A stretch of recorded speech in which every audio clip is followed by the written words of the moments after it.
Cooper Flag and Duke have a rematch against Arizona after winning in Tucson back in November. Can they do it again and get to the Elite Eight?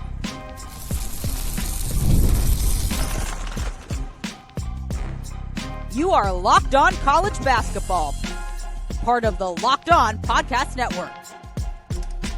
Your team every day. What's up, folks? Welcome into the Locked On College Basketball Podcast, a daily national college hoop show, part of the Locked On Podcast Network, your team every day.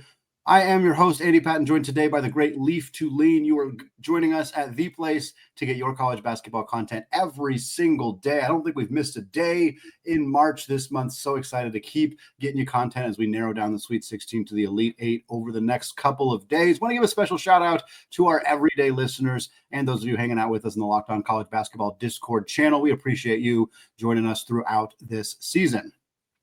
Leif and I are it's a very simple show today. We're going to go through the 4 games taking place on Thursday. We got Duke versus Arizona. We got Florida versus Maryland. We're going to talk about each of those two in the first 2 segments. Then we'll close out the show talking Bama, BYU, and Texas Tech, Arkansas. And then on Thursday's show, Isaac and I will be previewing the games on Friday. And then on Friday, we'll, of course, recap all of these games from Thursday.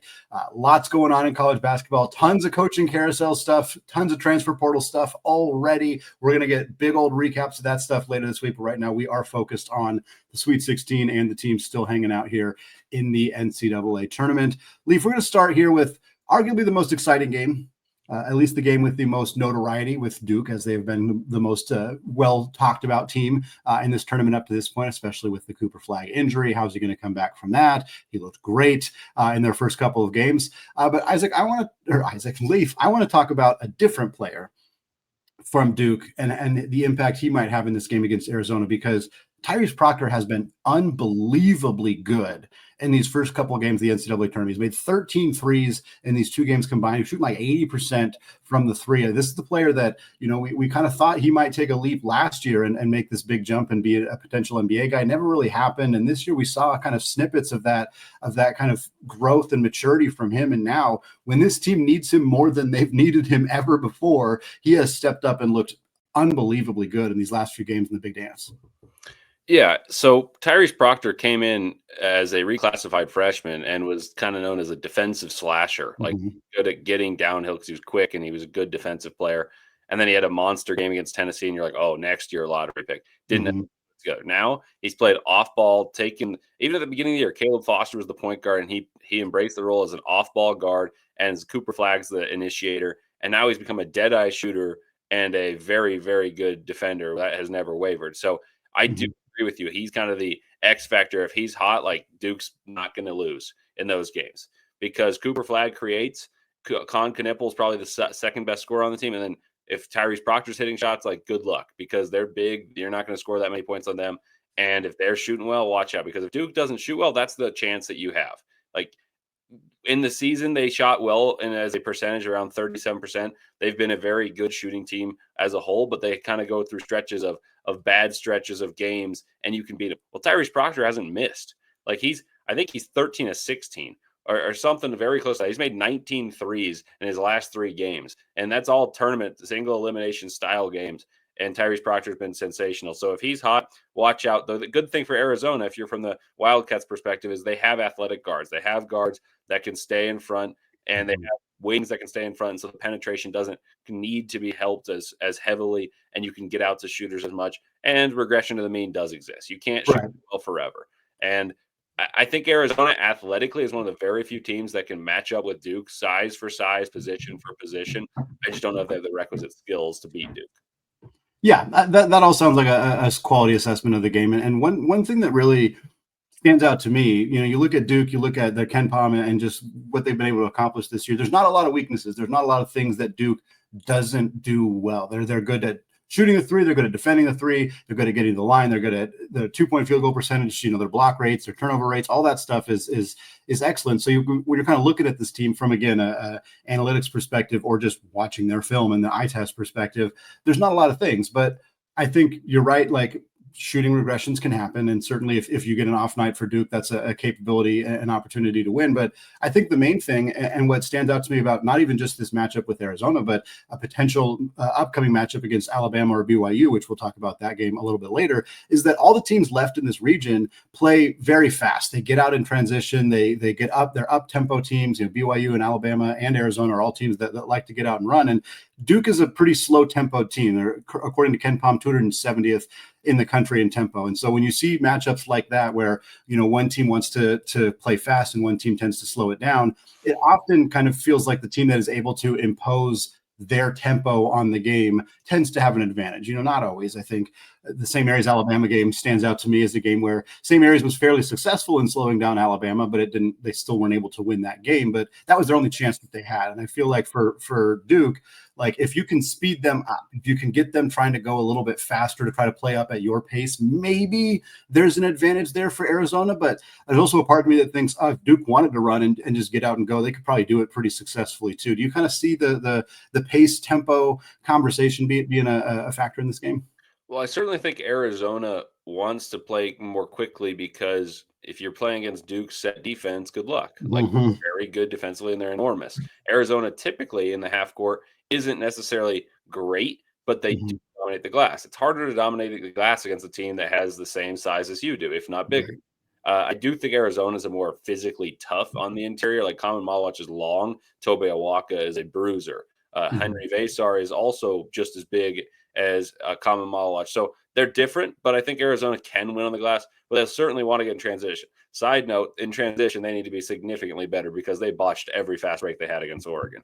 Yeah. But Arizona's biggest key to me is, tempo. I think if you can get fast break points, that always helps. But I don't necessarily think playing at like a light speed is huge.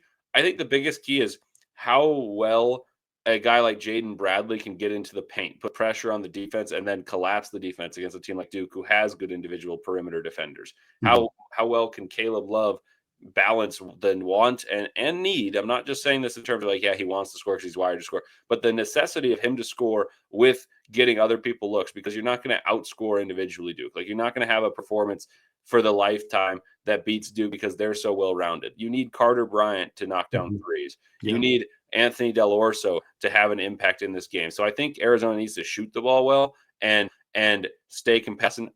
I think they're actually the better rebounding. Just they're not as good of a team defensive team. They have the piece of athletic ability, but they're not as well oiled of a machine. So that's, I think, where the keys lie for. Yeah, I'm with you 100%. I was going to toss out my X factor for this game before we move on. And you touched on a few of the key ones. I was going to mention Carter Bryant and the three-point shooting coming off the bench. I think that's a big factor in this game. But I'll stick with Awaka. I think we Isaac and I talked about him a little bit in an earlier episode, being, I think, an X factor in this game in terms of how they might deploy him defensively in this game, whether he's the one guarding flag and what his role looks like. He's also one of the better offensive rebounders on this Arizona team. In fact, he's the best offensive rebounder on this team. I think his ability to kind of get down low and mess around with Malawach and flag potentially is a big factor. I think they're really going to need, they don't need Awaka to score 20 points. That's not his game. But if he can get a double-double and be a force on both ends of the floor, I think that's a huge potential advantage for Arizona in terms of pulling off what it's not going to be like a major upset, but certainly Duke's a title favorite right now. So anytime you can potentially take that team out before the Elite Eight, that would be a very impressive result for a coach, especially in Tommy Lloyd, who really needs to get this monkey off his back and show some success in the NCAA tournament. But Leif, I want to move on and talk about the other 1-4 matchup that we have going on Thursday. By the way, I think I forgot to mention this. Duke, Arizona is tipping off at 9:40 Eastern time on Thursday, CBS. We don't have a FanDuel line for it right now, but we'll keep an eye on that for a future show. But now we're going to talk about Florida and Maryland. And I want to get into this game and the excitement of this excellent Gators team versus the Crab Five and kind of what this matchup might look like. And we're going to talk about that more in just a second. But first, folks, get the supplies that you need from the site Made for the Skilled Trades Supply House. Whether you're in plumbing, HVAC, or electrical work, Supply House is the reliable way to order products online. Their easy-to-use website is packed with helpful resources and the latest product information to help you get the job done right. Plus, with a complete inventory of over 200,000 parts from 400 plus top brands, you'll find exactly what you need delivered fast from coast to coast. And if you need help with an order, Supply House offers expert support and industry-leading service, so you'll always talk to a real person. And for trade pros looking for an extra edge, their free TradeMaster program offers exclusive perks like a dedicated phone line, free shipping, and discounts on every order. Thousands of skilled professionals are already taking advantage, so now it's your turn. Join the TradeMaster program today at supplyhouse.com/TM and start ordering plumbing, HVAC, and electrical supplies with just a few clicks. Plus, use promo code SH5 for 5% off your first order. That's supplyhouse.com. All right, folks, segment 2, still Andy Patton, still Leif Thulin joining us today, still talking about the Thursday matchups in the NCAA tournament. We talked Duke, Arizona in the first segment. Now we're talking Florida, Maryland, 1-seed Gators versus the 4-seeded Terrapins, 7:40 Eastern time on TBS for this game. We do have a FanDuel line. The Gators are favored in this one by 6.5 points. And Leif, before we even get in this matchup, I have the most important question that was asked over the entire weekend in college basketball. Did Derik Queen travel on that game-winning shot against Colorado State to get this Terps team in the Sweet 16? I don't think so because, one, it would be a horrible way to end a game. You don't want to call a travel and ruin the moment of March. That's the signature moment thus far of March Madness. But also, there's a gather step finish in every NBA and college game that's just like that. It's just not slowed down because it's a game winner. So I don't think it was a travel. Even when the slowed down motion, you could make the argument that he was bumped off his spot and his gathers than some people would perceive it to be. So I don't think it was a travel, but I'm thrilled that Derik Queen got the ball. I was thinking to myself, man, they better give it to Queen. They better give it to Queen. And they did, and they're rewarded for it.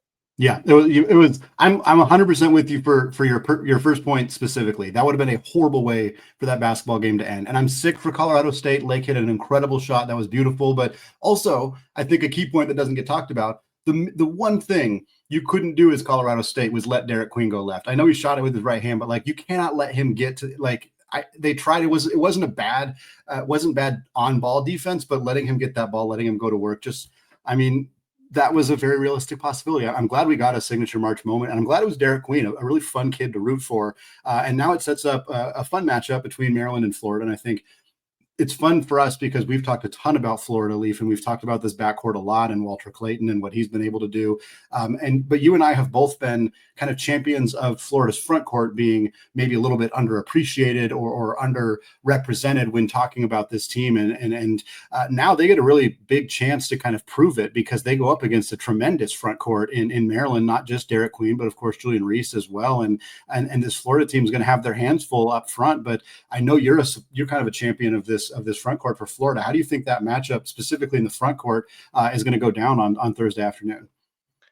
I think Derik Queen will have to guard more than he's had to. Florida gets buckets from their bigs, both because the guards draw a ton of attention, but also they run the floor, they duck in, they get big putbacks. And the thing about Florida, I'm actually pretty confident that Florida is going to win this game pretty easily, actually, because what's going to happen, in my opinion, is Florida's going to throw 4 bigs at Derik Queen and Julian Reese, who are very good. But that means you cannot foul, and you also have to play extremely hard the entire 40 minutes in which they play. And I understand they may not play the whole 40, but they need to have a chance. And Derik Queen, he could have a great game. He could have 20, 15, but I think the efficiency would dip because Condon's very good. He's probably an NBA player. Ruben Chinyelu is a bruiser, and he's very good on the glass. Micah Hanlockton's a monster defensively. Last year, he was what kept them alive defensively when he got hurt. That plummeted Florida's chances. And then you got my guy, Tommy Houck, who I think stretches the floor and makes it very difficult to defend for Maryland. So I think, honestly, what happens is Queen and Reese wear down against Florida. Not to mention, I think Florida's backcourt's better than Maryland. So I think this is a game where I wouldn't say a war of attrition, but I think it's going to be something to watch is how quickly that Derik Queen and Julian Reese wear out against a team that can wear you out because they have multiple bodies. And it's not like they're lacking for skill as well as size because they're bigger, more physically strong. Derik Queen still's got the kind of the baby face, and he's very talented and he's strong and he can get the ball. He's very coordinated, but you're playing grown men on the Florida and a lot of them. And Julian Reese isn't necessarily a scorer. He's a physical rebounder, but I think physically he's probably outmatched by some of those guys. So they need a lot of threes, and I don't think they're going to get them because Florida doesn't double team. That's how Maryland gets their threes. People can't handle Queen, and rightly so. He's a great passer. Florida hasn't doubled against Janai Broome. They haven't doubled against anyone all season. They won't this game, and I think Florida wins by 15. You touched on what was one of my keys in this game. I think you didn't specifically mention it, but I think you were alluding to it, which is depth. There's a reason that Maryland has been branded as the Crab Five. Not only is it funny and just kind of an enjoyable nickname for a team that, I think maybe got a little, didn't get as much attention as during the regular season as perhaps they needed. But this is a team that doesn't have a ton of depth outside of their starting lineup. And I think they had like 2 bench points in their they have not scored very much off the bench in this tournament. Haven't had a ton of bench production really all season long. And against a Florida team that you mentioned 4 front court players for Florida, and we haven't even talked fully about the backcourt, but they got multiple options there as well. And this is a team that runs just deeper than Maryland. And I think that in a 40-minute battle, that seems like something that's going to play a significant role. And in my mind, if either Queen or Reese are at all in foul trouble, that's curtains for Maryland. I don't think that they have the ability to win this game if those guys aren't playing basically 35 minutes. And even then, I think that they're just going to get worn down, like you said. And I think that was a really astute point. And I think the starting lineups for these two teams, I still think it favors Florida because that backcourt is just so good. And that's not to be disrespectful to Gillespie and Miguel and Rodney Rice and this great Maryland team. But I think Florida has the advantage in the starting 5. Maybe it's fairly close, but they have a significant advantage in terms of depth. And I think, 6.5 point line from FanDuel. I get why I think Maryland can keep this thing close, but I would be hitting the over for Florida on this one as well. Yeah, and one other point I've kind of neglected to make in that assessment. I agree with everything you said there, but my point would largely be about Florida.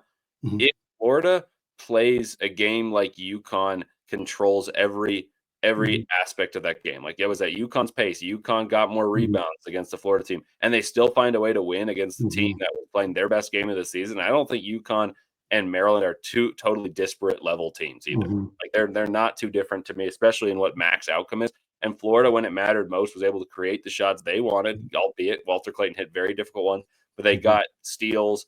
They rebounded better at the end of the game. They won the 50-50 balls against a team like UConn, who has the championship pedigree, who had better depth than Maryland. I have a hard time believing Maryland can keep this game close with the lack of depth, like you're saying, but also the rebounding wasn't all that dominant against Colorado State. Like, what's going to make it dominant against a hungry Florida team that played arguably the worst game in a month and survived and realizes, man, we just survived, a monkey off our back, and we dodged a bullet, and now we're going to play a team that has no depth. I think Florida's going to run them and make it very physical very early. So I just don't think they're going to have the bodies to survive Florida's attack. Yeah, if Walter Clayton's making step back threes like that, you don't have a whole lot of chances of winning basketball games. I'm absolutely with you. UConn played a very inspired basketball game and did a lot of things really well, and Florida still found a way to win. And Maryland is going to have to play basically perfect basketball. And even then, I think if they play perfect basketball, you still probably need an outlier shooting night from Florida, or maybe some foul trouble, or maybe both. In order to win this game. I think it's going to be a fun game.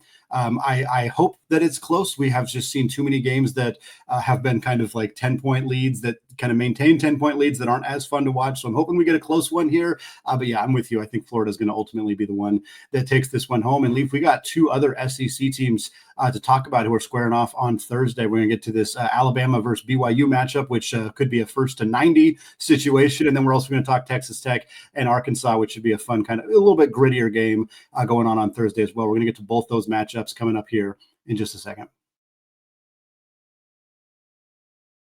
But first, folks, have you ever checked your bank account and wondered, where did all my money go? Between dining out, online shopping, and entertainment, it's easy to lose track. And that's where Monarch Money comes in. Your personal CFO, giving you full visibility and control over your finances. And Monarch Money isn't just a budgeting app, it's a complete financial command center. You can track all your accounts, investments, and spending in one place, so you stop just managing your money and start building wealth.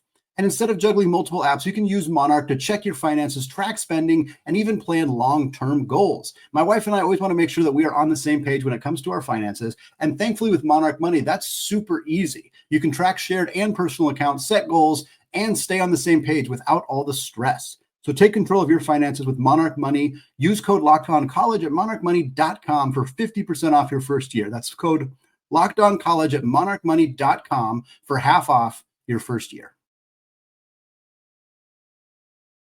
I leave two more games to get to on Thursday, not featuring the 1 seeds in these two. We got 2-seeded Alabama taking on 6-seeded BYU. This game is at 7 Eastern time on CBS. No FanDuel line right now. Might be waiting on some injury stuff with potentially Grant Nelson, although he played in their most recent game in that regard. We also got number 3 seed Texas Tech versus number 10 seed Arkansas. This game, the later game, 10 Eastern time, TBS, FanDuel favoring Tech in that one by 5.5.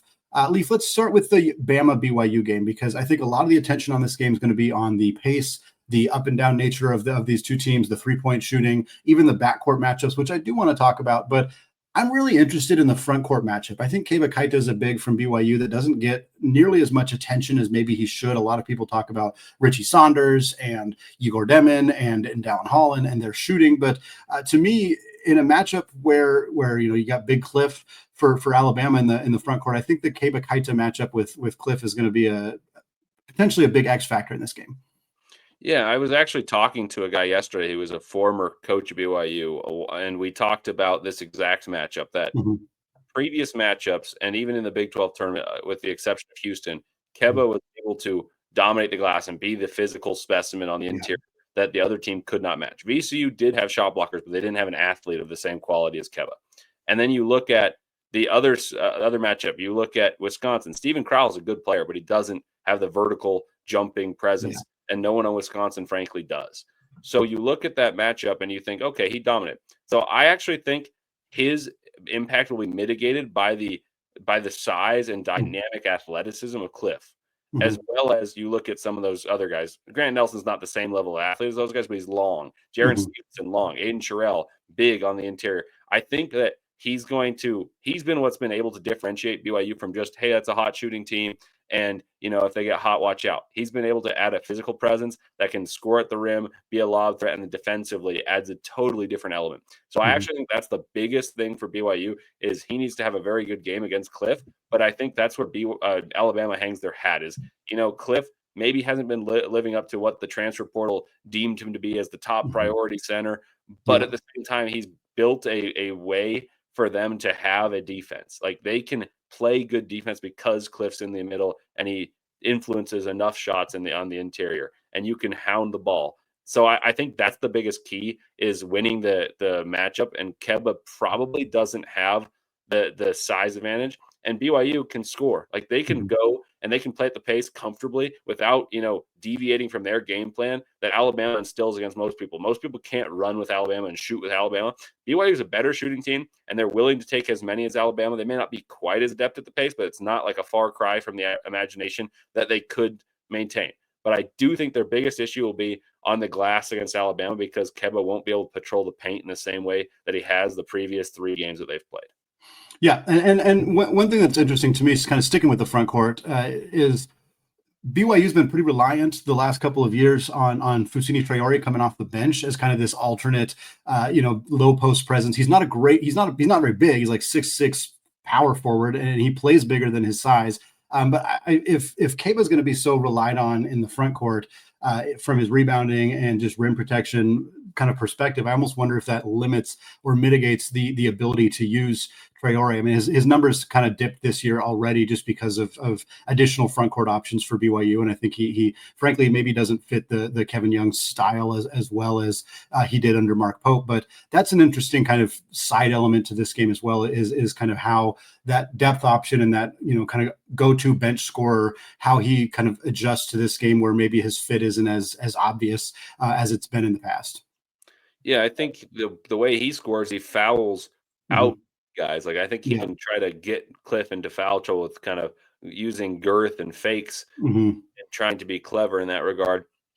I think BYU's depth will be tested in this game, because playing at that pace against a team that also wants to play at the pace is different than when you try to instill, hey, we're going to play faster than a team that likes to play slowly. And that's what BYU has been able to do against a couple of the teams that they've played. But I don't necessarily think Alabama is a team that should feel comfortable with this matchup at the same time, because, BYU wants to shoot a bunch of threes too, and they can outshoot you because Alabama's been streaky, to put it mildly. They shot 31% from 3 for much of this year. Yes, they had a peak in which Youngblood came back, Sears was distributing the ball, but Sears hasn't been particularly dynamic in this tournament. Maybe bodes well, maybe he's still got one going. but that means you got to have threes knocked down from Jaron Stevenson, LeBaron Philo, and all these guys. I do think it'll be very interesting to see Egor Demin against the athletes of Alabama and how the game plan's out. Like Houston punishes Egor Demin because they just pressure. Bama, that's not necessarily their DNA, but they have the athletes to do so, and they also have the athletes to stay with Richie Saunders, and it won't be as physical. They just have length to bother him. Like Jaron Stevenson's a totally different matchup for him than playing against a guy like Max Klesman or John Blackwell. And I think it's more difficult for Richie to finish over the length than it is to go by the speed. Yeah, that's really well said, and you touched on my last point perfectly, which is I'm very interested how Alabama defends Demin, not just from a personnel perspective because he's got about 6-7 inches on Mark Sears, and so I'm interested like personnel wise who they put on him, but also do they press him? Do they try to make him uncomfortable? Do they let him get into the offense? Because if they're letting him dictate, I think that could be potentially problematic for the Crimson Tide. But Leif, we do want to move on to this last game here. The Red Raiders, Grant McCaslin's team, the number 3 seed Texas Tech taking on the 10 seed Arkansas, the lowest seeded team still remaining in the NCAA tournament. So our de facto Cinderella in the Sweet 16 is John Calipari and one of the richest teams in college basketball. Didn't exactly get a lot of those Cinderella teams here, but still kind of fun to see this Arkansas team, in this position after what was an 0-5 start to conference play. This game, by the way, 10 Eastern time, TBS, Texas Tech favored by 5.5. Let's talk Arkansas first, because this team without a Duthiero, with Boogie Fland getting hurt, early in conference play and then kind of returning, but now in a different role. This team has managed to beat 2 Hall of Fame coaches. They beat Bill Self in Kansas, a team that admittedly didn't look great even coming into the tournament, but they still got past them. They got past the St. John's team that we had questions about because of their 3-point shooting. But while those teams may have had questions, I think it's still very impressive that Arkansas is here. They're in this position. They kind of got to this game in part due to their other freshmen, not Boogie Fland, Carter Knox and Billy Richmond, who had really good games against the Johnnies in that round of 32 game. Are you surprised that John Calipari's team is here, especially without a Duthiero? And then kind of what do you think about their ability to potentially, pull off another upset and find themselves in the Elite Eight? No, I'm not stunned. I definitely wouldn't have picked them to the Sweet 16. Mm-hmm. I took them over Kansas because I saw Kansas look like a train wreck twice in my own eyes here in Utah. But beating St. John's, I wouldn't have picked it, like I said. But look at St. John's and what troubles them. It's people that have the same level of athletes, and Arkansas got that in spades. They've got guys like Jonas Adu, Adu Thiero, and Trevon Brazil, Billy Richmond, Carter Knox, that most teams would salivate over. And you can make an argument that none of those guys are the best athlete on Arkansas. That's how loaded they are. So you can make the argument that they underachieved all season. So it's not a Cinderella. That's what a lot of people's contention is. But it still was an impressive way to come together and win without your most productive and consistent player in Adu Thiero. So Arkansas, I'm not flabbergasted, but it was a little bit surprised. Now, what they did is they just maintained that they're athletic and troubled Kadari Richmond and RJ Lewis at the rim. Kadari was in foul trouble, and they won.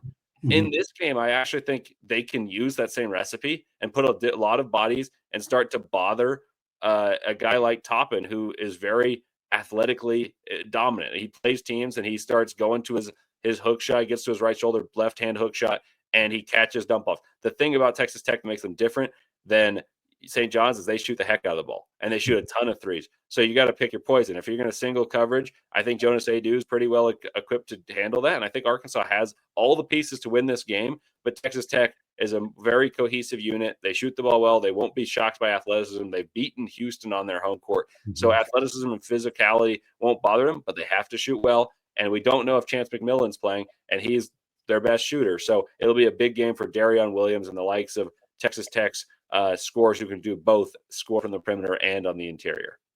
One thing that stands out to me is the player who had the best game for St. John's against Arkansas was Zubi Ejiofor, who was just absolutely incredible in that game. He did a lot of it off offensive rebounds because RJ Lewis and Kadari Richmond were, Richmond didn't play much in that game because of foul trouble, but RJ Lewis was just clanging shots off the rim left and right. And obviously, like you said, that team doesn't shoot very well. So I think Arkansas was able to pack the paint a little bit more, but that's still Zuby still had a huge game, and Toppin is a more complete offensive player than Ejiofor. And so I'm very curious. Arkansas won't necessarily, I mean, they can try to pack the paint more and really, either send two bodies at Toppin or kind of front him or whatever. But Texas Tech, like you said, then might be able to step out and knock down those threes in a more capably than St. John's was able to. So to me, it feels like Toppin is such a big kind of linchpin in this game in terms of how Arkansas attempts to defend him. Does he get, easy looks at the rim in single coverage? Is he able to score effectively over Edu? Or is he having to pass out and kick to shooters? And if so, is Arkansas kind of, able to slow that down? That feels like where this game kind of is going to be won and lost in a lot of ways, is kind of how these teams approach trying to utilize JT Toppin. Yeah, and Toppin's an excellent player, second team All-American. He's not as thick as Zuby, and I think Ejiofor was able to dominate against Ivisic, who came in when Edu was in foul trouble. And it'll be very interesting to see how this game's officiated, because Arkansas tried to play as physically as humanly possible in St. John's, because you could argue they have better depth, even missing some players, than do St. John's, who's a 2 seed, which is crazy to say that a 10 seed has more depth. But look, it's Arkansas. So Texas Tech has been missing some players, and some of their players are kind of one-dimensional or sleight of build. And what I mean by that is Christian Anderson's very small, and he's a very good shooter. And then you look at McMillan, if he plays, same idea, small, good shooter. Arkansas is going to try to make this game a physical, athletic contest, and if they do so, they can win this game. Texas Tech's going to try to make a lot of threes and hang in there on the glass against a team in Arkansas that I think will try very hard to punish the fact that Toppin kind of is a vacuum for rebounds, and no one else on the team is a dominant rebounder. Darian Williams is a good rebounder, but I think that's going to be the goal for Calipari, is make this an athletic contest and see if you can win it. Well, folks, that's going to wrap it up for us today. Really excited about these 4 matchups on Thursday. Like I said, Isaac and I will be back. Thursday's actual episode of Locked On College Basketball. We'll be previewing the games on Friday as well. So we'll talk about those games, and then we'll get you a recap of these games on Thursday. And then, of course, Isaac and I will be back in Dallas this weekend to get you all ready for the Final Four once we have that set after this weekend's slate of games. Thanks to Leif, as always, for hopping on the show. Till Friday. Peace out.